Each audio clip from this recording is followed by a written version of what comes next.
ये कहानी भक्ति में लीन कर्मावती की है, जिसने शादी के दिन घर का त्याग कर दिया। कर्मावती 18 साल की हुई। उसका साधन भजन ठीक से आगे बढ़ रहा था। बेटी उम्र लायक होने से पिता परशुराम जी को भी चिंता होने लगी कि इस कन्या को भक्ति का रंग लग गया है। यदि शादी के लिए ना बोल देगी तो ऐसी बातों में मर्यादा, शर्म, संकोच, खानदानी के ख्यालों का वो जमाना था। कर्मावती की इच्छा ना होते हुए भी पिता ने उसकी मंगनी करा दी। कर्मावती कुछ नहीं बोल पाई। अब क्या था कि शादी का दिन नज़दीक आने लगा। वो रोज परमात्मा से प्रार्थना करने लगी और सोचने लगी, मेरा संकल्प तो है परमात्मा को पाने का, ईश्वर के ध्यान में तल्लीन रहने का। शादी हो जाएगी तो संसार के कीचड़ में फंस जाऊंगी। अगले कई जन्मों में भी मेरे कई पति होंगे, माता पिता होंगे, सास ससुर होंगे। उनमें से किसी ने मृत्यु से नहीं छुड़ाया। मुझे अकेले ही मरना पड़ा। अकेले ही माता के गर्भ में उल्टा होकर लटकना पड़ा। तो इस बार भी मेरे परिवार वाले मुझे मृत्यु से नहीं बचाएंगे।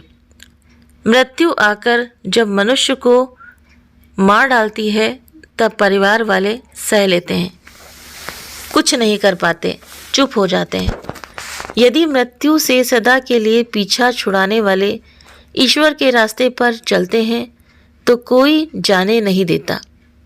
हे प्रभु, क्या तेरी लीला है, मैं तुझे नहीं पहचानती, लेकिन तू मुझे जानता है। ना मैं तुम्हारी हूँ। हे सृष्टिकर्ता, तू जो भी है, जैसा भी है, मेरे हृदय में सत्य प्रेरणा दे। इस प्रकार भीतर ही भीतर कर्मावती जो थी वो भगवान से प्रार्थना करके शांत हो जाती। भीतर से आवाज आती, हिम्मत रखो, डरो नहीं, पुरुषार्थ करो, मैं सदा तुम्हारे साथ हूँ। कर्मावती को कुछ तसल्ली सी मिल जाती। अब क्या था कि शादी का दिन नज़दीक आने लगा तो कर्मावती फिर सोचने लगी, मैं कुंवारी लड़की, सप्ताह के बाद शादी हो जाएगी, मुझे घसीट के ससुराल ले जाएंगे, अब मेरा क्या होगा।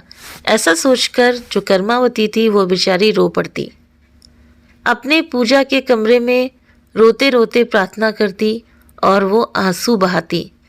उसके हृदय पर जो गुजरता था उसे वो जानती थी और दूसरा जानता था परमात्मा। शादी को अब 6 दिन बचे, 5 दिन बचे, 4 दिन बचे, जैसे कोई फांसी की सजा पाया हुआ कैदी फांसी की तारीख सुनकर दिन गिन रहा हो, ऐसे ही वो दिन गिन रही थी। शादी के समय कन्या को वस्त्र भूषण से, गहने अलंकारों से सजाया जाता है, उसकी प्रशंसा की जाती है। कर्मावती ये सब सांसारिक तरीके समझते हुए सोच रही थी कि जैसे बैल को पुचकार कर गाड़ी में जोता जाता है, ऊंट को पुचकार कर ऊंट गाड़ी में जोता जाता है और भैंस को पुचकार कर भैंस गाड़ी में जोता जाता है। ठीक इसी प्रकार प्राणी को फुसलाकर शिकार किया जाता है।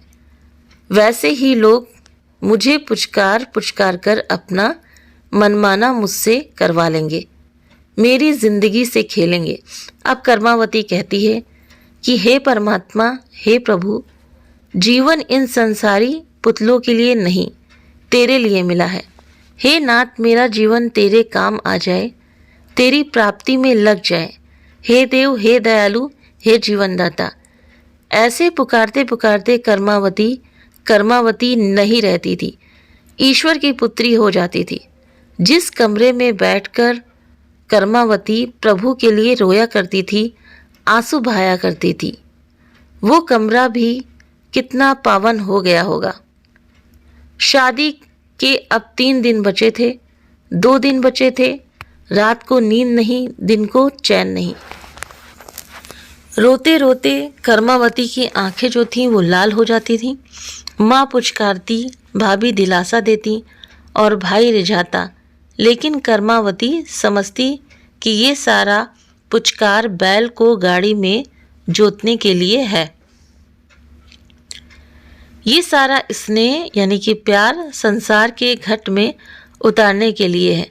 हे भगवान, मैं असहाय हूँ, निर्बल हूँ। हे निर्बल के बलराम, मुझे सत्प्रेरणा दे, मुझे सन्मार्ग दिखा। तो कर्मावती की आंखों में आंसू हैं, हृदय में भावनाएं छलक रही हैं और बुद्धि में दुविधा है। क्या करूं? शादी को इनकार तो कर नहीं सकती, मेरा स्त्री शरीर, क्या किया जाए? तो भीतर से आवाज आई, तू अपने को स्त्री मत मान, अपने को लड़की मत मान, तू अपने को भगवत भक्त मान, आत्मा मान। अपने को स्त्री मानकर कब तक खुद को कोसती रहेगी? अपने को पुरुष मानकर कब तक बोझा ढोती रहेगी? मनुष्यत्व तो तुम्हारा चोला है, शरीर का एक ढांचा है, तेरा कोई आकार नहीं है। तू तो निराकार बल स्वरूप आत्मा है। जब जब तू चाहेगी तब तब तेरा मार्गदर्शन होता रहेगा। हिम्मत मत हार, पुरुषार्थ परम देव है। हजार विघ्न बाधाएं आ जाएं, फिर भी अपने पुरुषार्थ से नहीं हटना। तुम साधना के मार्ग पर चलते हो तो जो भी इनकार करते हैं पराये लगते हैं, शत्रु जैसे लगते हैं। वे भी जब तुम साधना में उन्नत होगे, ब्रह्म ज्ञान में उन्नत होगे, तब तुमको अपना मानने लग जाएंगे। शत्रु भी मित्र बन जाएंगे। कई महापुरुषों का ये अनुभव है। आंधी और तूफान हमको न रोक पाए, मरने के सब इरादे जीने के काम आए। हम भी हैं तुम्हारे, कहने लगे पराए। कर्मावती को भीतर से हिम्मत मिली। अब क्या था? अब शादी को सिर्फ एक दिन ही बाकी बचा। फिर सूर्य ढलेगा, शाम होगी, रात्रि होगी, फिर सूर्योदय होगा और शादी का दिन। इतने ही घंटे बीच में अब समय नहीं गंवाना है। रात सोकर या रोकर नहीं गंवानी है। आज की रात जीवन या मौत की निर्णायक रात होगी। कर्मावती ने पक्का निर्णय कर लिया, चाहे कुछ भी हो जाए। कल सुबह बारात के घर के द्वार पर आए, यानी बारात अगर उसके द्वार पर आए उससे पहले ही उसने ये मन बनाया कि उसे यहाँ से भागना पड़ेगा।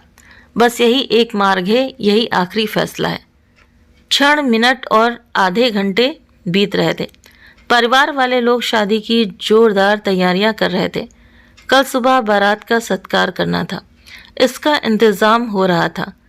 कई सगे संबंधी मेहमान घर पर आए हुए थे। कर्मावती अपने कमरे में यथा योग्य मौके के इंतजार में घंटे गिन रही थी। दोपहर ही शाम हुई, सूर्य ढला, कल के लिए पूरी तैयारियां हो चुकी थी। रात्रि का भोजन हुआ। दिन के परिश्रम से थके लोग रात्रि को देरी से बिस्तर पर लेट गए। दिन भर जहां शोरगुल मचा था वहां शांति छा गई। 11 बजे दीवार की घड़ी ने डंके बजाए, फिर टिक टिक टिक क्षण मिनट में बदल रही है। घड़ी का कांटा आगे सरक रहा है।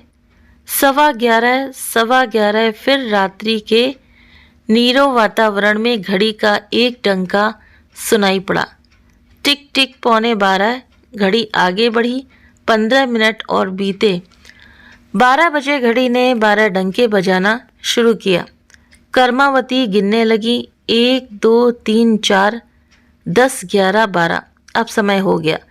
कर्मावती उठी, जांच लिया कि घर में सब नींद में खर्राटे भर रहे हैं। पूजा घर में बांके बिहारी कृष्ण कन्हैया को प्रणाम किया। आंसू भरी आंखों से उसे एकटक निहारा। भाव विभोर होकर अपने प्यारे परमात्मा के रूप को गले लगा लिया और बोली, अब मैं आ रही हूँ तेरे द्वार मेरे लाला। जैसे विवाह होने पर तत्काल बेटा नहीं होता, प्रत्युत समय पाकर होता है, ऐसे ही आप भगवान के हो जाओ, फिर समय पाकर वो सब हो जाएगा जो आप चाहते हो, स्वतः अनुभव हो जाएगा। तो कर्मावती ने लास्ट क्षण में निर्णय लिया, मतलब अपना विवाह त्याग देने को, अपना विवाह ना करके घर को त्याग देने को। तो भगवान भी अगर सच्चा भक्त होता है तो भगवान भी उसकी हर संभव मदद करते हैं, लेकिन बस मन में दृढ़ विश्वास होना चाहिए और पक्का विश्वास अपने परमात्मा पर होना चाहिए। तो उम्मीद करते हैं कि कर्मावती की ये बहुत ही प्रेरणादायक कहानी आप सभी को पसंद आई होगी। वीडियो पसंद आया हो तो वीडियो को लाइक करें, चैनल पर पहली बार है तो सब्सक्राइब करना ना भूलें। आप अपने कमेंट भी करके ज़रूर से ज़रूर बताइए कि ये कहानी आपको कैसी लगी। क्या आपने ये कहानी पहले कभी सुनी थी? अगर सुनी होगी तो भी आप कमेंट करके बताइए, और अगर नहीं सुनी होगी फिर भी आप कमेंट करके ज़रूर से ज़रूर बताएं। आप सभी के सहयोग के लिए बहुत बहुत धन्यवाद।